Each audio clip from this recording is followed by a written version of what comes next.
Every year, when my sister and I were young, my dad would set up a tent in the backyard. I have fond memories of afternoons spent playing in our super-secret clubhouse.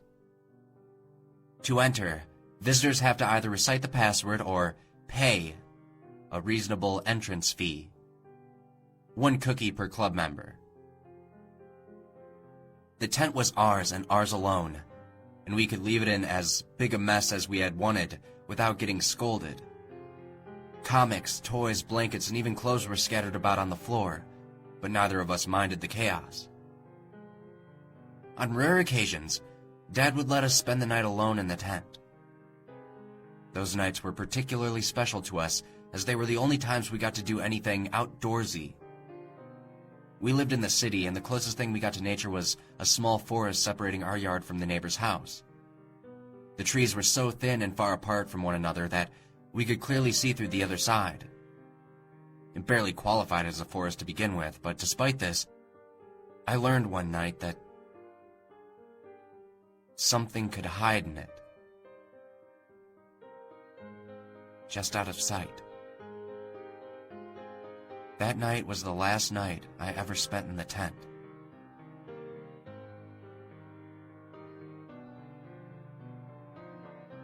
It happened when I was about 9 years old. I woke one morning to the sound of my dad shutting the attic door. The noise could only mean one of two things. Either he was feeling nostalgic and wanted to look at our family albums, or it was the time for the tent to come up. I ran into the hall, only to see him hauling the lumpy bag that contained our childhood fort. My dad smiled as I squealed and bounced with excitement. While my sister and I ate breakfast, he slaved away in the backyard, pitching the old, patchy tent onto the freshly cut grass. From time to time, we'd hear him curse, but whenever we looked out the window, he would just smile and wave. He wanted to make us happy, so he hid his frustrations as best he could. In hindsight, he probably would have spared himself a lot of grief if he had taken the time to find the assembly instructions. But he always managed to figure it out on his own. Eventually. My sister and I both knew we were in for a special treat when my father momentarily disappeared into the garage, only to return with an extension cord and a small TV that used to belong on our kitchen counter. It had broken a few months back, but evidently Dad had found a way to repair it. He ran the extension cord from the socket near the sliding glass patio door, all the way to the tent, where he then plugged the TV in. Upon his return, he declared that my sister and I were going to have a special movie night, as a reward for our excellent report cards. Suffice it to say, we were elated. That night, Dad brought us popcorn, candy, and a thermos full of hot chocolate. He kissed us goodnight and left us to our marathon of Disney VHS tapes. We fell asleep to the sound of crickets chirping outside and anthropomorphic animals singing on screen. It must have been near midnight when I woke up, my bladder almost exploding from all the hot cocoa I had drank earlier. It was eerily quiet outside. If not for the sound of the static coming from the TV, I would have thought someone had swallowed up all the ambient noise. Just as I started to unzip my sleeping bag, the motion-censored porch light suddenly came to life, casting both bright rays and an odd shadow on the wall of the tent. "Dad?" I asked weakly, rubbing the sleep from my eyes. I heard an unnatural shriek in response, not unlike the call of an eagle, though the sound was lower and more drawn out. I examined the shadow. Its proportions were stretched and exaggerated, as though someone had made a semblance of a human out of pipe cleaners. As the distorted shape drew near, I fearfully reached a hand towards my sister, shaking her sleeping bag. She was tucked in all the way with only her dark matted hair sticking out from the top. She had always been a heavy sleeper, so when she failed to awaken, I wasn't entirely surprised. Thumping sounds resonated on the porch as the figure moved. It began to circle around the tent. As terrifying as its shadow was, it was more terrifying to lose it from view every time it reached the back of the tent. Little by little, the stalker walked circles around the tent, drawing ever nearer with each rotation until it was within arm's reach. Its fingertips, or what I assume were fingertips, crept along the fabric, producing a noise like paper being torn. Fortunately, it didn't seem capable of piercing the protective mesh. Suddenly, the TV turned violently towards the tent's entrance. Whatever it was pulling on the extension cord. The zipper began to unravel as the power cord lifted against it. I dove towards the TV as swiftly as I could and unplugged it. There was so much tension on the cord that my actions caused the form to fall back with an angered shriek.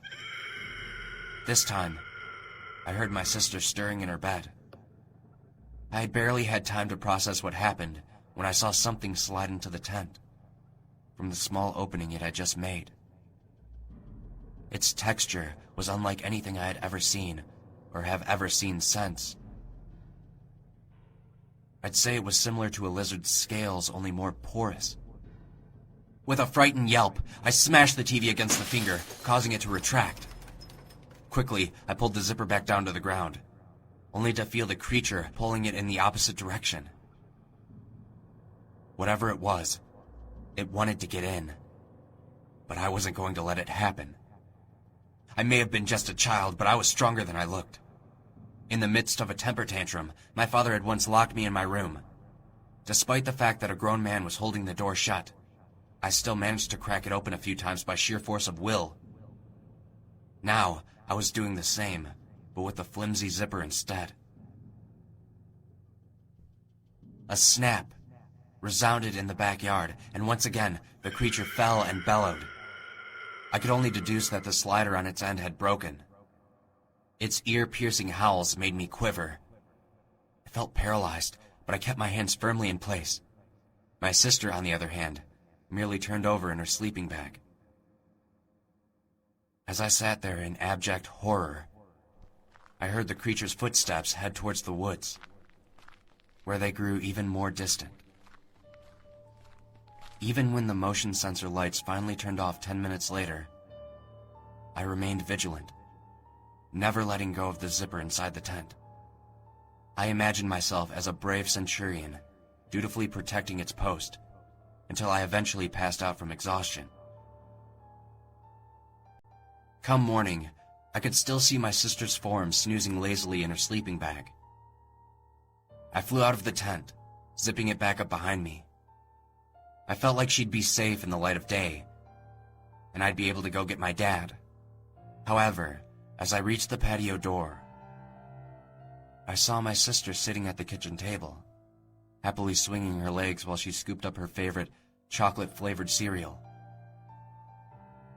The sound of the zipper slowly opening behind me brought me a wave of numbing fear to my chest.